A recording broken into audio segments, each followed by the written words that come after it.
interesting episode of Inside Out, and today we have a topic which I think should be a bit of concern to a lot of us in the country now.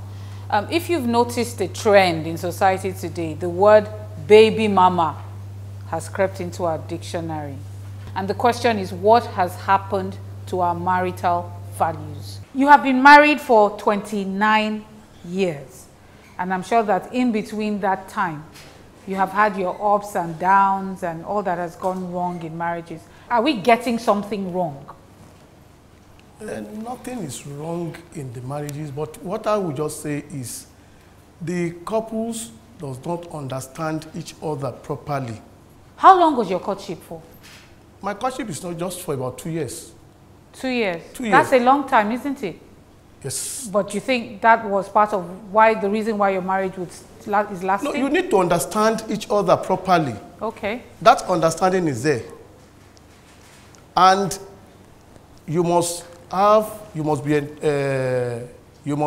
understand your wife properly.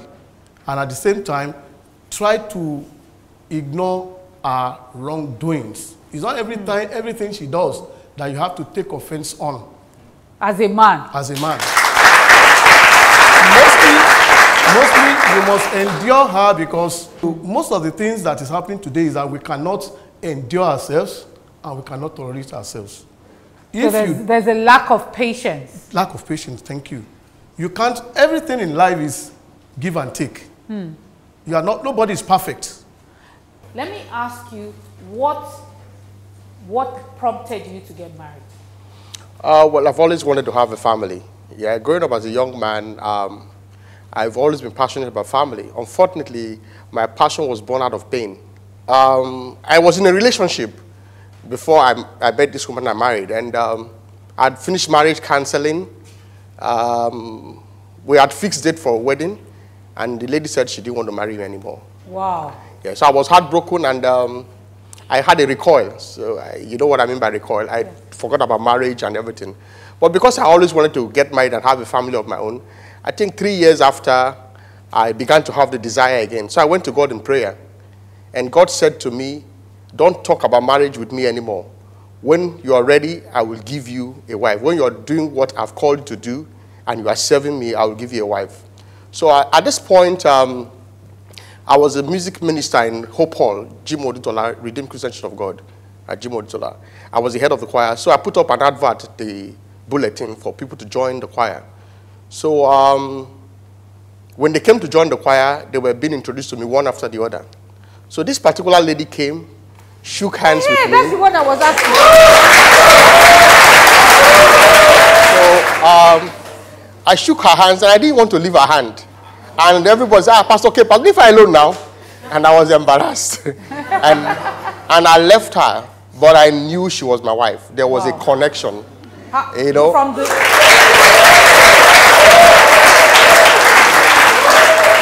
Okay. Does the duration of time that you spend trying to know each other really determine how well you know the person or whether the marriage is going to last? No, it doesn't. It doesn't determine. What I see can your husband spring any surprises right now? Can he act totally out of character now? Can you predict him? I can. Why? To an extent. Well, why are you saying to an extent? No, you can't. I can predict him, totally. well, like you said, to an extent. Like you said, yes. Surprise. If he does something out of character, it will be a surprise. So yes, he can spring the surprise. But there are certain things I can say categorically my husband will not do. How can you say that? It's not in his nature. Sure. He would never do it. For example, I know that my husband would never hit a woman, not to talk of me. It is not going to happen. Do you think that comes from the fact that you were first of all friends and you had known him for a very long time? No, it comes from his nature, his character, his person, what he also values. Let me ask you this question. Is there anybody who is getting married on their wedding day and doesn't think this is the one? Of course not. There are people who get married knowing they are marrying the wrong people. or wrong person? Some people. Yes, some people have that. They go ahead. The signs are there. Yes. Let's not deceive ourselves. Okay. I counsel women all the time. Okay. You ask somebody, is he a Christian? Oh, he's not a Christian, but he loves God.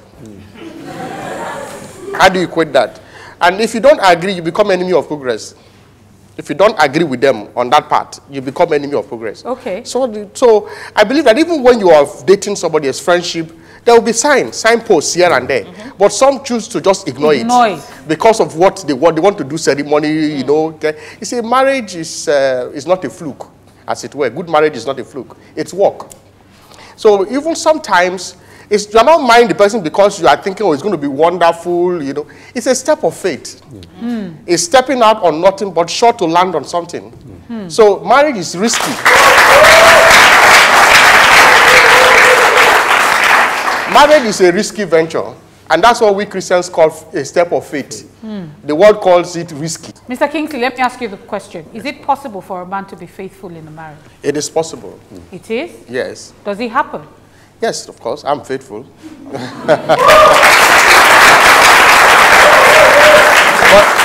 in saying all that, every man has the tendency to be unfaithful. Because we're saying that... Did you hear what I said? You said every man has the tendency to be unfaithful.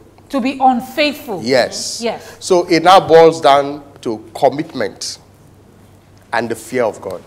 Is it possible, do you think, it is possible to have a totally monogamous marriage? Yes, I think it's possible. Do you believe that your husband is faithful?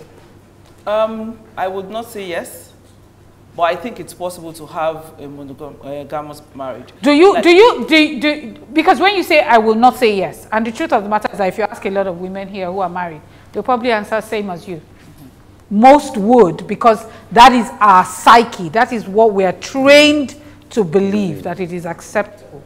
Would you, if you found out, for instance, that your husband had a serious girlfriend or a child outside, would you leave him? I wouldn't. Do you think, if for any reason you also have a shortcoming and you fell prey and you had an extramarital affair, if you confessed it to your husband, would he leave you? He wouldn't leave me. He wouldn't leave you? Yes. And you're sure about that? I'm sure about that. Then I respect that.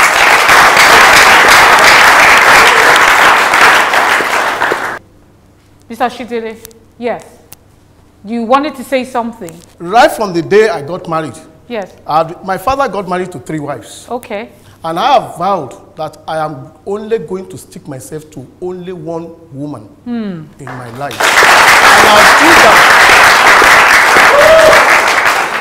I have stood by that principle, only one wife, and no extra material.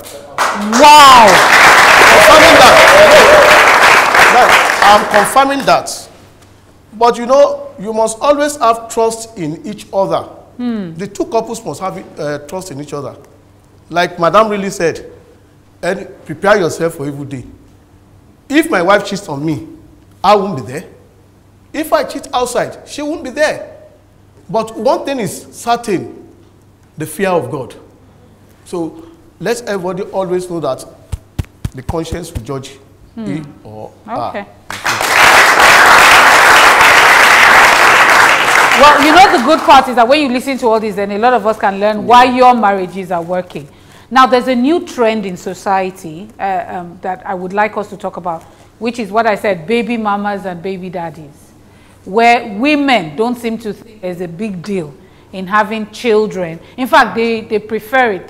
They struggle to be baby mamas, so to speak. What is giving rise to this in society? Why do we have, I mean, I thought it was totally on Nigerian to hear that a woman is proud. You hear she had the first one. Let's say first one is mistake. Then second. Then third. The man hasn't married her. And then the guy goes again. The same guy that everybody knows has a baby mama. Has like 2 other baby mamas. And he's just populating the earth. What would be the reason for this? Let me start with you, Doi. Well, especially as it concerns women. I think it's more because it's now it's accepted. People don't frown, it's not frowned at. Back in the, should I say 80s? I knew myself well in the 80s. So let's say back in the 80s, 90s, getting pregnant for anybody was like a taboo if you were single. You couldn't even come home to tell anybody that you were pregnant. If you came home and your parents said you were pregnant, they'll be, everyone will be trying to find a way to hide it. Maybe you should go to grandma's place to have the baby, let people not know. But now, it seems like it's accepted, it's okay. Well, it's just the wife values, like we say. Where I come from, if a woman is pregnant, she can't even get married while she's pregnant. She has to wait till she's run through the pregnancy. So it's a taboo. In some cases, if it's not properly settled, the child actually bears the woman's maiden name. Yeah. So one of the reasons people are having children, a lot of people don't believe in marriage anymore. I do a lot of counseling, and people just get into marriage. What can I do? It's a necessary evil. Mr. Oshidele, what do you think is responsible for our attitude? Well, you have attributed this thing to lack of parental care. Yes. First, let us take it. A parent that does not train the daughter and at a young age got impregnated, gave birth, and could not at the same time cater or care for the child that small girl is even carrying, what becomes of that person in future? So this thing is an occurrence, something that is transferring from one generation to the other, another. Do we advise during courtship for the lady to be cooking for the husband to be? Personally, before I got married, I wanted to understand the woman I'm getting into. So I placed her on so many tests. Not about even cooking. There are a lot of things.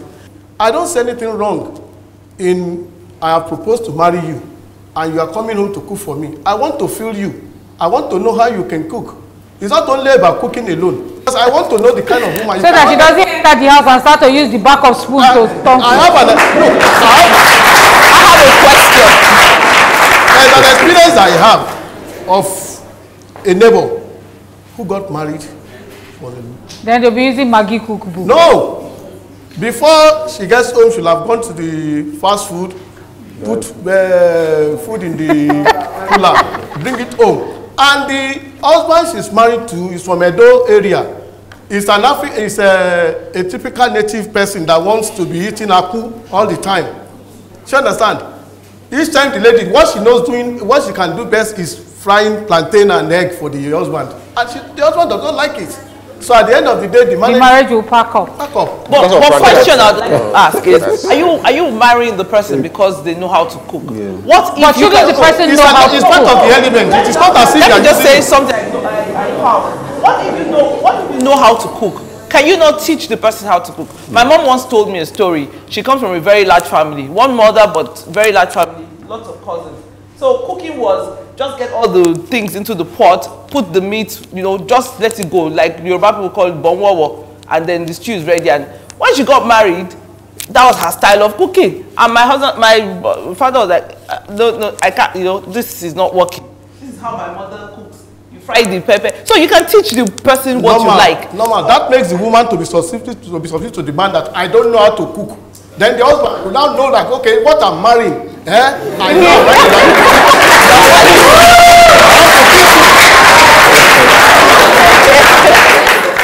All right, so on that note, I'd like to take last lines from you. Something you want the viewers at home to go away with. Be careful after getting it. Be tolerant with the woman and be faithful to the woman as well. Especially to women. Yes, especially to women. There is really no need to hurry. There is really nowhere you're running to. You can wait and be married to the right person. Remember that you're going to be there for the rest of your life. So, waiting is important. Well, I'd like to address the men. In this part of the world, women are taught to behave in such a way, but the men are not taught anything. But I believe some men say, oh, I'm not domestic. Nobody was born domestic. You can learn to be domestic. And then as a man, learn to be flexible. Flexibility is not a compromise of principles. Change is inevitable. In fact, your willingness to change as a man shows that you're a winner. My last take is on godliness, actually. If we have a godly society, those values we are looking for are in God. And so if we are godly, we portray godly values. And if we do that, our society will be better, our families will be better, we'll be able to raise good homes and good children, and raise godly children for God. Thank you. Let me say a very big thank you to you for this topic. A lot has been learned here, a lot has been said here. Hopefully we will begin to imbibe some of these things that we've heard and learned on the program. Until next week when we come your way again, talking about something else equally as interesting. Bye-bye and see you next week.